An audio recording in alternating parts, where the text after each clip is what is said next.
Happy birthday to you. Happy birthday, dear you. All right, so we just finished a lead team retreat day talking about our annual goals or our 10-year goals, core values, and all that kind of stuff. And James brought up a story that we thought you should know, and that's how Sweetfish Media became a B2B podcasting company. James, the man behind the brand. How did we become a B2B podcasting company?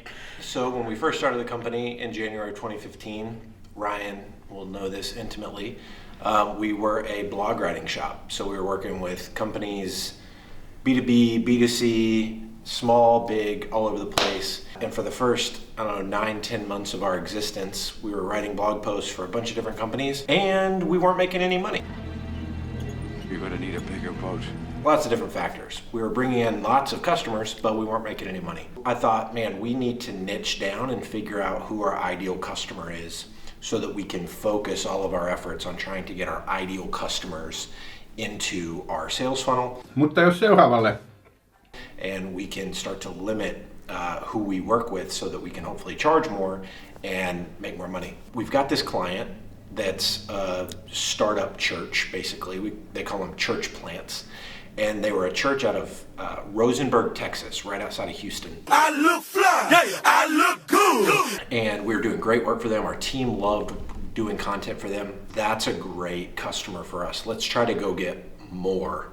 If we can execute for every church plant in America the way we've been able to execute for this one customer, we could drive a lot of revenue and we could make that revenue profitable. I thought, what's the best way for me to try to go after all of these church plants? And I had started a podcast with my buddy Kenny about a year or so prior to that, and I'd noticed that anybody that I asked to be a guest on that podcast, it was called Inspiring Awesome, anybody I asked to be a guest on that show said yes. The word is yes, God.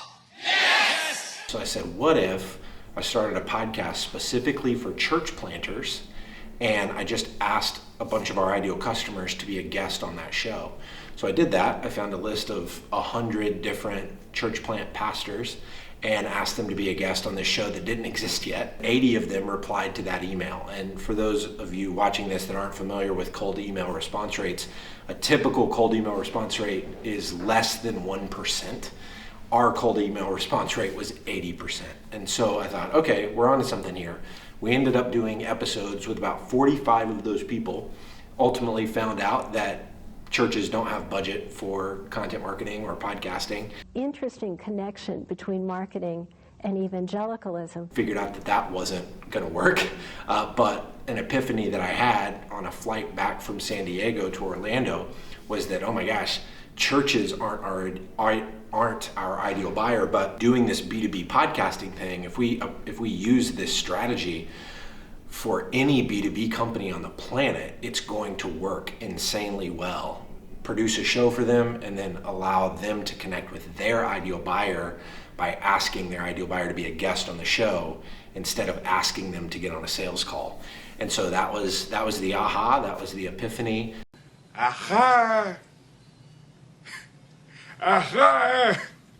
That ended up shifting us from being a blog writing company in 2015 to becoming a B2B podcast agency in 2016 and beyond. So that's the story. Happy birthday to you.